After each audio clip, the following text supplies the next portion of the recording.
오늘 말씀 제목은 왕을 요구하는 백성들입니다. 지난 한 주도 영원한 작품을 남기는 기다림, 집중, 도전 속에서 승리하셨습니까? 그리스도께서 이 땅에 오신 이유는 하나님을 떠난 나를 구원하시기 위함입니다. 하나님이신 그리스도께서 이 땅에 오신 방법이 성육신입니다. 성육신 자체가 최고의 낮아지심이었습니다.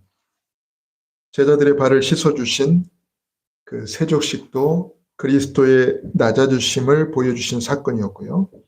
이 낮아지심의 최고의 절정은 바로 십자가 사건입니다. 성육신과 세족식, 십자가를 통한 그리스도의 낮아지심을 모든 현장 속에 적용함으로써 승리하시는 저와 여러분 모두가 되기를 주님의 이름으로 축원합니다. 오직 그리스도 한 분만으로 충분하고 완전하고 그리스도가 모든 것이 되어야 합니다. 아멘입니까? 네. 이게 잘된 사람이 바로 초대교회였습니다. 오직 그리스도로 인생의 모든 해답을 다 얻었기 때문에 핍박이 와도 위기가 와도 그들은 아무 상관이 없었습니다. 심지어 죽음이 와도 전혀 상관이 없었습니다. 유대인들이 제자들을 붙잡아서 다시는 그리스도 이름으로 말하지 말라고 다그치고 협박을 했는데도 다른 이로서는 구원을 얻을 수 없나니 천하인간의 구원 얻을 만한 다른 이름을 우리에게 주신 일이 없다.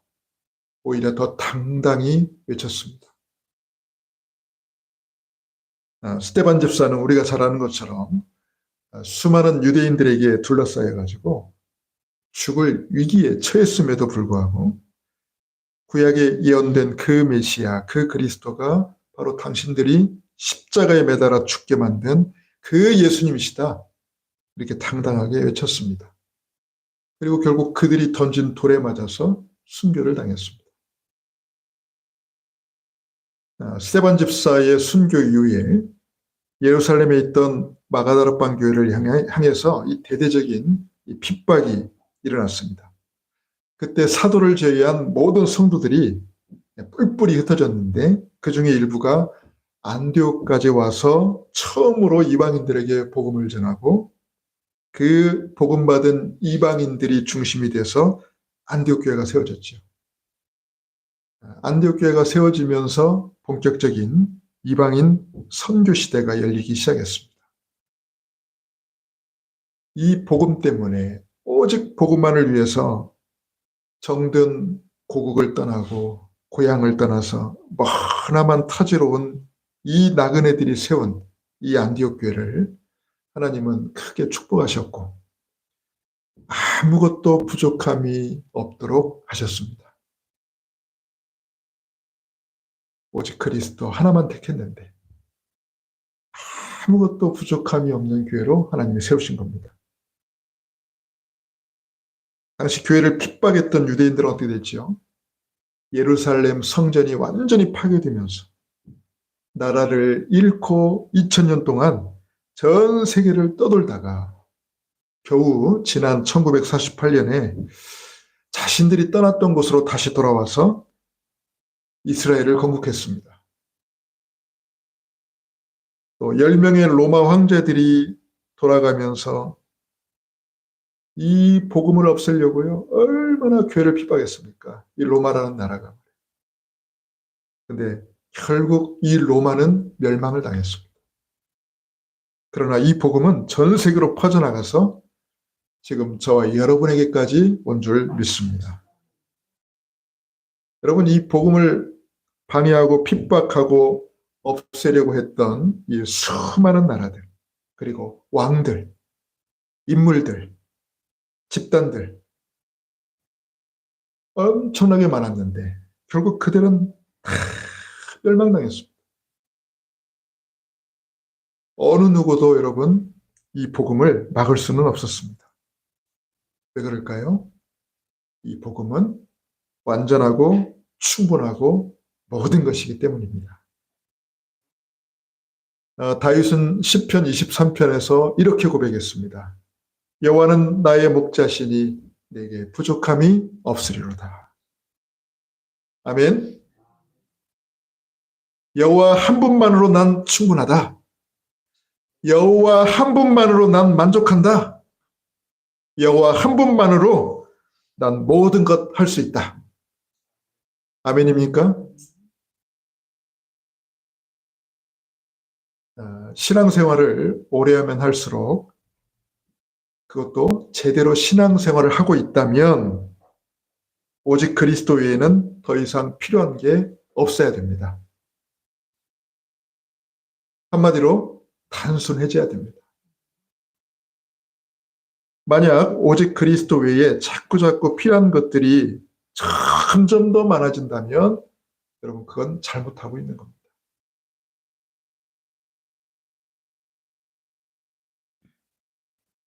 여러분 그리스도 외에 다른 것들이 필요가 없어져야 돼요. 그게 신앙생활을 잘하는 겁니다. 근데 처음에 예수 믿을 때는 처음에 복음 깨달을 때는 야 그리스도 외에는 필요 없어. 나는 그리스도면 충분해 이렇게 말했는데 시간이 가면 갈수록 자꾸 이제 그리스도 말고도 필요한 것들이 많아져. 그건 거꾸로 하는 거예요. 거꾸로 하는 거예요. 그건 잘못된 거예요. 아닙니다, 여러분. 신앙생활을 하면 할수록 그리스도 외에는 다 필요 없다라는 고백이 나와야 됩니다. 더 단순해져야 됩니다. 그 신앙생활 잘하는 거예요, 여러분. 그게 승리하는 신앙생활이에요. 오직 그리스도로 충분하고 완전하고 그리스도가 모든 것인데 왜 필요한 것들이 갈수록 많아지는 겁니까? 그게 바로 지금 이 시대 성도들의 문제고 교회의 문제입니다. 그리스도 하나면 다인데 그리스도 말고도 자꾸 필요한 것들이 많아져. 그래서 교회가 어려워졌습니다. 그래서 성도들이 실패하고 있습니다. 자, 오늘 우리가 성경을 읽었는데요. 오늘 본문에 보면 이스라엘 백성들이 사무엘에게 왕을 요구했습니다. 우리에게도 왕이 필요하다. 우리에게도 우리도 이제 왕을 세워야 된다. 여러분 하나님 한 분이면 충분한데 왜 하나님 백성들이 이방인처럼 왕을 요구하는 걸까요? 그래서 하나님은 이방인들과 똑같이 왕을 요구하는 이스라엘 백성들의 불신앙을 크게 책망하셨습니다. 그들이 나를 버렸기 때문이다라고 이렇게 말씀하셨어요. 여러분 하나님 백성이 무슨 왕이 필요해? 하나님이 모든 것인데 하나님이 그들의 참 왕이신데 눈에 보이는 왕이 왜 필요합니까? 그게 바로 하나님을 버렸기 때문이다라고 하나님은 그렇게 말씀하십니다. 지금 우리는 어떠합니까? 저와 여러분도 과연 오직 그리스도로 충분하고 완전하고 그리스도가 정말 모든 것입니까? 오늘 말씀 속에서 한번 자신을 돌아보는 시간 되었으면 좋겠습니다. 자, 첫 번째로 오늘 이스라엘 백성들의 상태가 어떤 상태냐? 한마디로 말하면 영적인 독립이 안 된 백성들입니다. 영적인 독립, 즉 영적인 자립이 안 된 백성들이에요. 여러분 영적 자립이 안 되면은 당연히 일어나는 현상들이 있습니다. 그게 뭔지 압니까? 바로 우상숭배입니다. 영적 독립, 영적 자립이 안 될 때 나타나는 가장 대표적인 현상이 우상숭배예요. 여러분 하나님이 아닌 틀린 것을 붙잡고 그것들에게 의지하는 그 행위가 바로 우상숭배 아닙니까? 그런데 이 우상숭배는 누구에게 나타나냐면 영적인 자립이 안 된 사람들, 영적인 독립이 안 된 사람들에게 나타나는 그 증상이에요. 여러분 대표적 우상숭배 중에 뭐가 있죠? 형상우상이 있습니다. 형상우상이 뭡니까? 신을 눈에 보이지 않는 신을 눈에 보이는 형상으로 만든 게 형상우상입니다. 대표적으로 절에 가면 많죠. 형상으로 다 만들어놨잖아요. 천주교가도 많죠. 형상으로 다 만들어놨어요. 거기는 뭐 성모 마리아상, 예수님상, 심지어 성인들의 상, 그러니까 아주 그 뭡니까 유명한 인물들의 형상까지 다 만들어 놓고 그것들을 섬깁니다.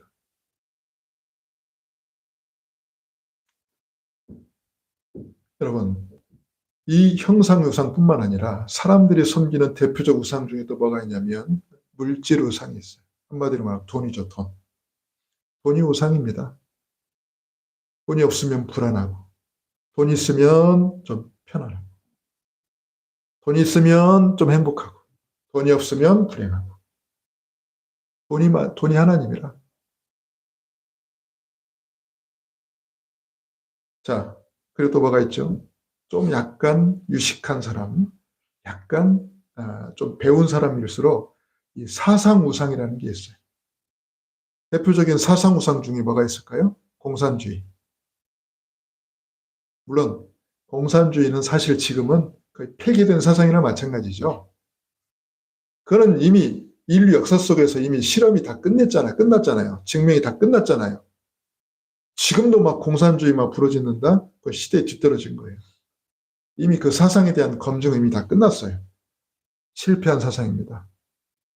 근데 여러분, 그 사상 우상에 붙잡혀가지고 얼마나 많은 사람들이 죽었습니까?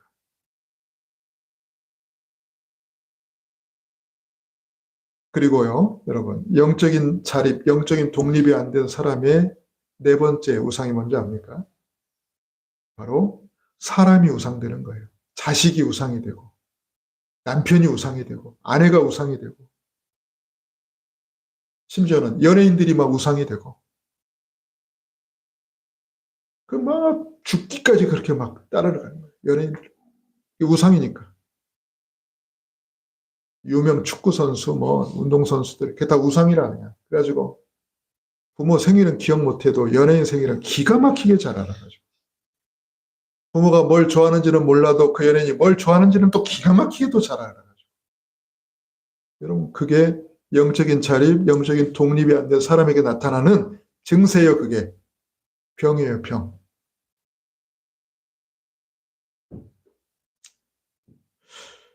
자, 여러분, 제가 심각한 또 하나를 얘기할게요. 여러분, 영적인 독립, 영적인 자립이 안 된 사람에게 나타나는 이 또 한 가지가 뭐냐면 지도자를 숭배하는 증상입니다. 지도자를 숭배하는 거예요. 지도자를 좋아한다는 걸 뛰어넘어서 지도자를 숭배합니다. 이거 심각한 겁니다. 하나님이 아닌 사람을 마치 하나님처럼 붙잡고 의지하는 행위입니다. 근데 역으로 말하면은 모든 권력자들이 이걸 바래요. 국민들이, 사람들이 자기를 마치 하나님처럼 떠받들고 숭배하기를 바래요. 모든 권력자들은. 그래서 성경에 보면 바벨론을 아주 부흥시켰던, 바벨론을 강대한 나라로 만들었던 느부갓네살 왕은 신상을, 금으로 커다란 신상을 만들어서 모든 사람들이 그 앞에 절하게 만들었잖아요. 자기의 권력을 위해서. 그러니까요, 권력자는 권력을 종교화시킵니다. 종교화시켜요. 그래서 거기에 절하지 않는 것은 자기 명령을 어기는 걸로 간주해서 타 죽였어요.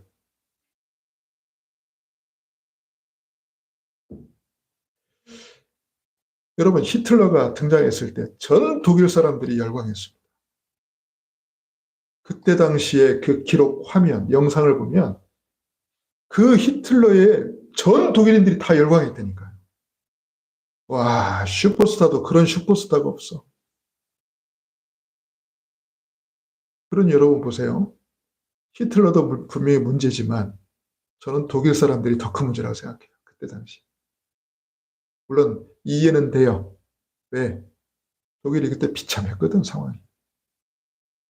1차 세계대전에서 패전하고 막대한 배상금을 물어야 되고 국가 경제는 완전히 파탄나고 뭐 사람들이 다 패배의식에 빠져 있고 뭔가 말해요. 뭔가 이 자기들의 분노와 막 욕구를 막 분출할 이걸 찾았는데 그때요. 지도자가 탁 자기들의 속을 그냥 시원하게 해주는 지도자가 나온 거예요. 그 히틀러에게 전 독일 사람들이 다 열광을 했는데 결국 뭡니까? 전쟁의 구렁텅이로 그냥 빠뜨려가지고 더 비참하게 만들었죠. 그 이후로 독일 사람들은 뼈저하게 그거를 반성하고 있습니다. 지금도 반성하고 있어요. 이런 과오를 다시 한번 우리 반복하지 않겠다. 그 역사 교육을 철저히 합니다. 이웃나라 일본과는 좀 다르지만 이런 역사적 과오를 우리는 두 번 다시 범해서는 안 된다. 그래서 독일 사람들에게 대표적인 금기 행위 중에 이게 있어요. 이렇게 하는 거. 이건 누굴 연상시키죠? 히틀러의 코스예요. 그러니까 요걸 하는 행위는 상대를 굉장히 무시하고 상대를 저주하는 행위가 똑같아요. 네가 히틀러다 이거지. 그러니까 이거는 금기시돼 있어요. 이런 행위는. 그러니까 독일 사람 앞에서 여러분 실수라도 코를 갑자기 만지면서 이러고 있으면 큰일 납니다. 맞아 죽을 수도 있습니다. 조심. 철저한 역사적 반성인 거죠. 여러분 스탈린도 보세요. 그때 이 소련, 요 스탈린이라는 지도자가 나와가지고 난리 났습니다. 근데 이 스탈린이 죽인 사람이 자그만치요. 2,300만이 넘는데. 엄청나죠, 여러분? 그리고 여러분, 태평양 전쟁을 일으킨 또 우리나라를 쳐들어왔던 저 일본. 그건 또 천황을 또 하나님처럼 숭배하잖아. 그러니까 일본이 우리나라 지배할 때 보세요. 곳곳에 천황을 숭배하도록 신사를 다 만들어 놓고 거기에 다 절하게 했잖아요. 심지어 교회 안에도 먼저 신사를 차려놓고 그 앞에 먼저 예식을 갖춘 다음에 예배드리게 만들었어요. 뭐 중국의 모택동 이 사람도 마찬가지. 뭐 북한의 김일성 보세요. 여러분 모든 권력자들은 이걸 원합니다. 국민들이 자신을 신처럼 하나님처럼 떠받들기를 원합니다.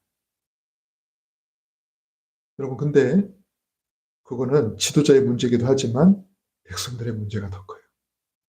왜? 영적 자립이 안 됐기 때문에 그래요. 영적 독립이 안 돼서 그런 지도자를 그냥 열렬하게 거의 종교적으로 숭배하게 되는 겁니다. 그래서 우리나라는 참 감사해. 이런 지도자는 없잖아 아직. 만에 하나 혹시 이런 지도자가 나타났다. 그럼 굉장히 위험한 거예요. 근데 우리 국민들의 의식이 많이 발전해가지고 뭐 그럴 가능성은 없지만 만에 하나라도 우리 국민들이 또 뭔가 영적인 자립이 안 되고 영적 독립이 안 돼서 그런 또 지도자에게 열광한다면 국가는 비참해지는 거죠. 그래서 여러분 하나님 없는 이 불신자 상태는요. 이렇게 정리할 수 있어요. 영적으로 완전히 무능 상태입니다. 영적 무능력 상태. 영적으로도 완전히 무기력한 거예요. 그러니까 누가 나를 이끌어주길 바라는 거예요. 내가 영적으로 무능하고 무기력하니까. 판단력도 없고 자기 통제력도 없어. 자생력도 없어. 자기 힘으로 일어설 의지력도 없어. 그러니 뭔가 강력한 지도자가 나와서 나를 이끌어 가기를 바라는 거예요. 그럼 그건 절대로 바람직한 게 아니에요. 그래서 여러분 영적 자립이 안 될 때 이런 위험한 일이 생기는 겁니다. 그래서 여러분 그런 눈으로 오늘 본문을 보면 이해가 될 거예요. 여러분 왕을 이스라엘 백성들이 지금 요구하고 있잖아요. 이게 그들의 영적 상태인 겁니다. 하나님은 그들의 영적 상태를 이렇게 평가하고 계십니다. 사무엘상 8장 7절에서 8절에 보면은 여호와께서 사무엘에게 이르시되 백성이 내게 한 말을 다 들으라. 이는 그들이 너를 버림이 아니요 나를 버려 자기들의 왕이 되지 못하게 함이니라. 내가 그들을 애굽에서 인도하여 낸 날부터 오늘까지 그들이 모든 행사로 나를 버리고 다른 신들을 섬긴 같이 내게도 그리하는도다. 하나님이 뭐라고 이걸 평가했습니까? 나를 버린 것이다. 하나님을 버린 거다. 왕을 요구하는 저들의 행위가, 저들의 상태가 그 근본 출발은 어디냐? 바로 하나님 나를 버린 거다.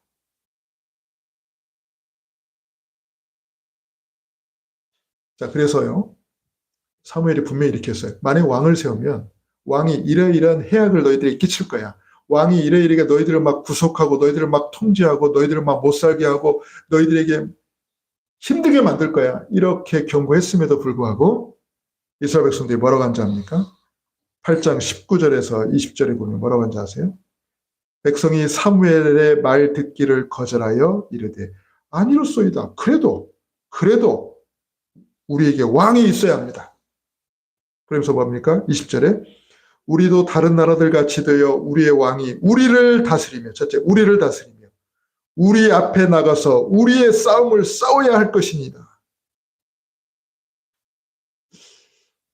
가만히 들어보면 뭐 좋은 말 같기도 하는데 여러분, 더 내막을 깊이 들어가 보면 결국 뭐 하겠다는 겁니까? 백성들이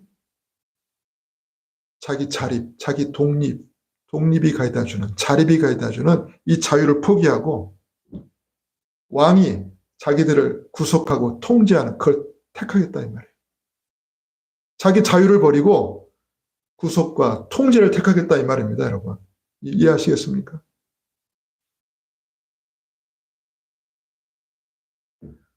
여러분, 이게 과연 옳은 일입니까? 자유가 있는데, 자기 자유가 있는데 자기 자유를 포기하고 구속과 통제를 선택하겠다. 여러분, 이게 과연 올바른 생각일까요? 여러분에게 자유를 선택할 권리가 있는데 여러분이 그 자유를 포기하고 종이 될 겁니까? 이게 왜 이런 말이 나왔죠? 자기 편하겠다는 거예요. 여기 나왔잖아요. 우리를 대신해서 나가 싸우고. 자기 안 나가 싸워도 돼. 왕이 나가 싸워도 돼. 여러분, 이게 자기 편리주의입니다. 그래서 요즘에 뭐 여러분 편리한 것들 너무 많이 나오잖아요. 그죠? 내가 할 게 거의 없어. 머리 쓸 일도 없어. 좋은 것 같은데 나는 가만히 이렇게 장기적으로 보면 내 스스로 종이 되는 것 같아. 내가 할 수 있는 게 아무것도 없어. 내가 그냥 종이 되는 거예요. 내 열쇠를 다 맡기는 것 같아요, 그냥. 나중에 그걸 통제하는 사람이 모든 주도권을 싹 잡고 우리를 조종해 버리면 어떡합니까? 꼼짝없이 따라가야 되지.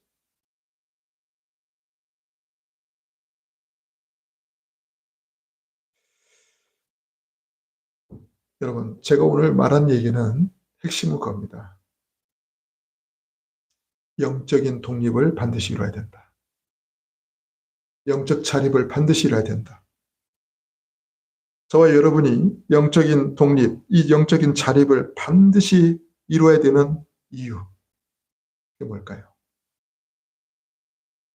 저는 세 가지로 그 이유를 말하고 싶어요.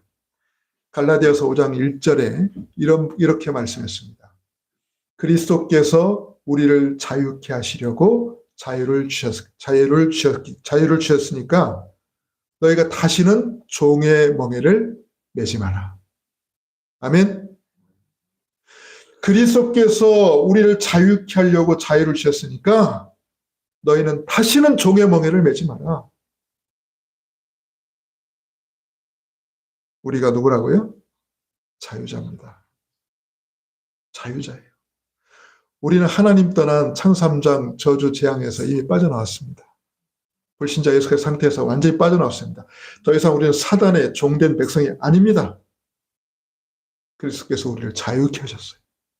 다시는 종의 멍에를 매지 말래요.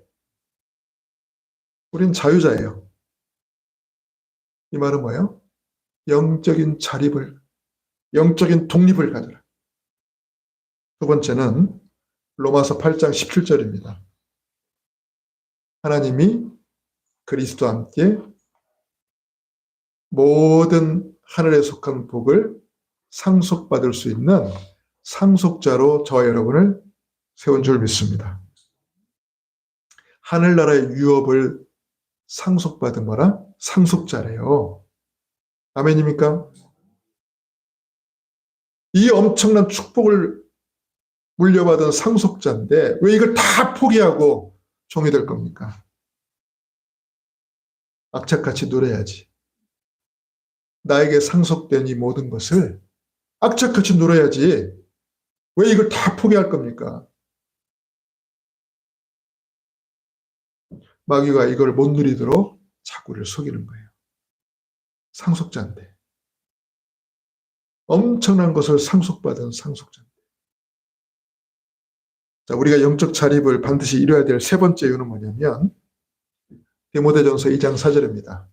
하나님은 모든 사람이 구원을 얻으며 진리를 아는 데 이르기를 원하시느니라. 너희만 자유함을 얻고 너희만 빛 가운데 있고 너희만 이 진리를 깨닫고 누릴 게 아니라 아직도 어둠 속에 있고 아직도 묶여있는 자들이 많은데 그들에게도 빛을 발하고 이 진리를 말해서 그들도 벗어나게 해줘라. 그들도 자유함을 얻게 해줘라. 그들도 해방을 받게 해줘라. 말 그대로 전도자이기 때문입니다. 자, 우리가 영적 자립, 영적 독립을 반드시 이뤄야 될 이유 세 가지 따라해 봅시다. 나는 자유자다. 나는 상속자다. 나는 전도자다. 아멘. 영적 독립을 누리는 자가 꼭 붙잡아야 될 세 가지입니다. 자유자, 상속자, 전도자. 저와 여러분이 이 영적 자립, 영적 독립을 누리는 방법이 뭐겠습니까? 그게 바로 138이죠. 오직 그리스도, 오직 하나님 나라, 오직 성령 충만입니다. 저와 여러분은 평생 이거 누려야 됩니다. 매 순간 누려야 돼요. 왜? 사단은 끊임없이 우리를 속이니까. 여러분, 오직 그리스도 뭡니까? 다 끝났다는 거예요. 저와 여러분의 과거, 현재, 미래 모든 문제 다 끝났습니다. 끝낼 것이다 미래형도 아니고요. 끝나가는 중이다 현재형도 아니고 다 끝났다 완료형입니다. 아멘입니까? 완료형. 다 끝났어. 다 끝났어. 그러니까 속으면 안 돼. 그리고 저와 여러분은 지금 하나님 나라 속에 들어와 있습니다. 그래서 괜찮아요. 다 괜찮아요. 아멘입니까? 여러분, 문제와 어려움 오면 기도 안 하던 사람이 막 기도하죠. 기도하는 이유가 뭐예요? 문제 해결을 위해서 기도하는 거겠죠? 근데 여러분, 그것도 올바른 신앙은 아닙니다. 왜 문제 와서 기도합니까? 물론 안 하는 것보다 낫지만. 아니, 기도 속에 있으면 되죠. 여러분, 기도 속에 우리가 구원받은 하나님 자녀의 신분과 권세를 가지고 이 구원의 축복을 쭉 누리면서 늘 기도 속에 있다가 문제가 왔어. 그럼 어떻게 해야 됩니까? 따라해 봅시다. 할렐루야. 여러분, 문제가 오면 그냥 박수치고 환영하세요. 왜? 우리 이미 담난 인생 아니겠어요? 우리 이미 해담난 인생 아닙니까? 이미 하나님이 함께하는 인생 아니에요? 뭐가 문제예요? 그럼 문제가 왔다 그러면 오, 할렐루야. 나에게 또 다른 응답이 왔네. 맞습니까? 기도 속에 있는 인생은 어떤 것도 문제되지 않아요.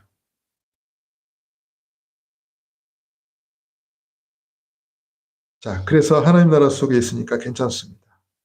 세 번째는 오직 성령 충만입니다. 저와 여러분은 하나님이 반드시 증인되게 하실 겁니다. 그래서 능력을 주실 겁니다. 마지막 포럼 주제 드리고 마칠게요. 저와 여러분이 이런 영적 자립, 영적 독립을 매일 누릴 수 있는 이 적용을 어떻게 해야 될까요? 이렇게 세 가지로 정리해 봤습니다. 첫 번째는 여러분 구원에 대해서 매일 여러분 얼마만큼 감사하며 살고 있습니까? 내가 구원받았다는 이 사실 하나만 가지고도 여러분 진짜 감사와 감격이 넘쳐야 돼요. 매일 행복해야 돼요. 즉 여러분 하나님을 떠났던 저 여러분이 이제 하나님과 함께하는 인생을 사는 거 아니겠어요? 매일매일이? 현실적인 예를 들어봅시다. 내가 너무 좋아하는, 내 남자니까 남자 입장에서 얘기할게요. 내가 너무 사랑하고 내가 너무 좋아하는 여자가 있어요. 그 여자를 만나기 전에는 늘 여자는 같이 살고 싶어 했어. 그러다가 기적적으로 그 여자가 나를 또 좋아해가지고 같이 살게 됐어. 할렐루야죠? 여러분 그 같이 사는 인생은 여러분 솔직히 오래 안 가서 그렇지만 얼마나 행복하겠습니까? 얼마나 가슴 설레고 행복하겠어요. 그죠? 네? 모든 게 행복해요. 어떤 일을 만나도 행복해. 늘 막 구름 위에 있는 것처럼 막 행복해. 근데 하나님과 함께하는 거는 사람과 함께하는 것과 비교할 수 없잖아요. 우리는 하나님과 함께하는 구원받은 자녀 아닙니까? 여러분 이 구원에 대해서 조금만 생각해 보세요. 그때 여러분 참된 행복이 여러분에게 올 겁니다. 그러면 이런 고백이 나올 거예요. 하나님, 아무것도 난 필요치 않습니다. 하나님 한 분만으로 나는 족합니다. 난 행복합니다. 그게 진짜 영적인 독립을 이룬 사람의 고백이에요. 두 번째는요. 우리에겐 또 뭐가 있습니까? 이 구원받은 것도 감사한데 이 복음을 깨달았어. 우리가 정말 이 복음을 알고 있어요. 복음이 뭡니까? 참된 누림과 해답이에요. 그죠? 여러분, 복음은 모든 걸 뛰어넘을 수 있습니다. 마지막 세 번째는 우리에게 뭐가 있죠? 강단이 있습니다. 이 강단은 뭐예요? 하나님께서 나에게 살아가는 데 필요한 모든 말씀을 다 주십니다. 그래서 여러분 강단에 여러분 중심을 딱 담고 여기에서 주시는 말씀으로 방향을 잡고 여러분 말씀으로 해답 얻고 확신 얻기를 간절히 축원합니다. 그리스도께서 우리에게 가르쳐 주신 참된 자유는요. 너무나도 귀중한 것입니다. 절대로 빼앗겨서는 안 됩니다. 그 자유를 누리는 진정한 영적 독립을 매일 체험해야 됩니다. 그리스도 한 분만으로 충분하고 완전하고 그리스도가 모든 것이 되어서 더 이상 부족함이 없음을 매일 체험하시길 바랍니다. 그래서 저와 여러분은 이 시대 참된 자유자요, 상속자요, 전도자로 쓰임받기를 주님의 이름으로 간절히 축원합니다. 기도하겠습니다. 살아계신 아버지 하나님, 은혜를 감사드립니다. 오직 그리스도 한 분만으로 충분하고 완전하고 그리스도가 모든 것임을 살아가면 살아갈수록 더 깊이 체험하고 누리는 인생 되기를 원합니다. 오직 그리스도 외에는 더 이상 아무것도 필요하지 않다라는 이 고백이 갈수록 더 깊어지며 갈수록 나올 수밖에 없는 우리의 삶이 되게 하옵소서. 감사드리며 우리 주 예수님의 이름으로 기도하옵나이다. 아멘. 우리 찬송가 545